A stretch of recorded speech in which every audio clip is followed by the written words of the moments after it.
Thalassemia చిన్నారులకు సరైన సమయంలో రక్తం ఎక్కించకపోతే వారి ప్రాణాలకే ప్రమాదం వాటిల్లే అవకాశం ఉందని, అందువల్ల ప్రతి ఒక్కరూ వారి ప్రాణాలను కాపాడేందుకు తాము చేస్తున్న ప్రయత్నాల్లో భాగంగా రక్తదానం చేసి సహకరించాలని పలువురు కోరారు.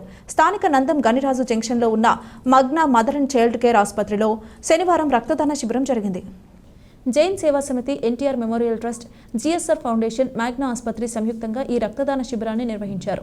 సుమారు 150 మంది వరకు ఈ శిబిరంలో రక్తదానం చేశారు. ఈ సందర్భంగా మ్యాగ్నా ఆసుపత్రి అధినేత డాక్టర్ పర్వతవర్ధిని మాట్లాడుతూ, ఎవరికైనా రక్తం అవసరమైతే ఎక్కిస్తామని, కానీ తలసేమియా చిన్నారులకు మాత్రం ఇది నిరంతర ప్రక్రియ అన్నారు. అందువల్ల సమాజంలో బాధ్యత కలిగిన ప్రతి ఒక్కరూ రక్తదానం చేసి వారి ప్రాణాలను కాపాడేందుకు స్వచ్ఛంద సంస్థలు చేస్తున్న ప్రయత్నాలకు సహకరించాలని కోరారు. రక్తదానం చేసిన వారిపైనే వారి జీవితాలు ఆధారపడి ఉంటాయని, అందువల్ల అందరూ రక్తదానానికి ముందుకు రావాలన్నారు. విక్రమ్ జైన్ మాట్లాడుతూ, దాతల వద్ద నుంచి సేకరించిన రక్తాన్ని నిల్వ చేసి తలసేమియా చిన్నారులకు ఎప్పటికప్పుడు అందజేస్తున్నామన్నారు. ఇటువంటి శిబిరాలకు విచ్చేసి రక్తదానం చేస్తున్న వారందరికీ కృతజ్ఞతలు తెలిపారు. రక్తదానంపై అపోహలు వీడి అందరూ ప్రోత్సహిస్తే వారి ప్రాణాలను కాపాడేందుకు అవకాశం ఉంటుందన్నారు. కార్యక్రమంలో జైన్ సేవా సమితి ప్రతినిధులు Jagadish, Vijesh, Ashwin Jain, NTR trust manager Anil, Magna వైద్యులు పాల్గొన్నారు. మెగ్నా హాస్పిటల్లో జైన్ సేవా సమితి, మెగ్నా హాస్పిటల్ మరియు ఎన్టీఆర్ బ్లడ్ బ్యాంక్ ఆధ్వర్యంలో మెగా బ్లడ్ డొనేషన్ క్యాంప్ ఏర్పాటు జరిగింది. ముఖ్యంగా తలసేమియా పిల్లల గురించి ఈ క్యాంప్ పెట్టడం జరిగింది.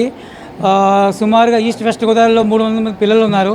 సో సడన్గా బ్లడ్ కొరత రావడం వల్ల ఈ ఎమర్జెన్సీ బ్లడ్ క్యాంప్ పెట్టడం జరిగింది. సుమారుగా వాళ్ళ 100 నుంచి 120 మంది బ్లడ్ డొనేట్ చేస్తున్నారు.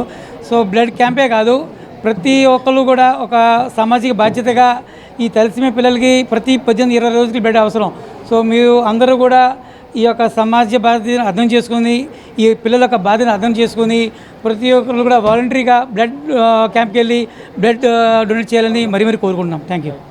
అండ్ ముఖ్యంగా స్త్రీలు కూడా వచ్చి ఇలాగా బ్లడ్ డొనేషన్ చేయడం అనేది చాలా సంతోషంగా ఉంది.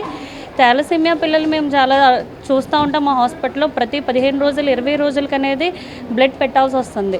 ఇలాంటి పిల్లలకి చాలా బ్లడ్ అనేది చాలా కొరత ఉండడం వల్ల బ్లడ్ చాలా ఇబ్బందులు అయితే పడుతున్నాం. ఇలా అందరికీ తెలియజేయడం ఏంటంటే, కొద్దిగా ముందరకు వచ్చి డొనేట్ చేయడం వల్ల మనం చాలా చిన్నారుల్ని కాపాడుతున్నట్టుగా ఉంటుంది.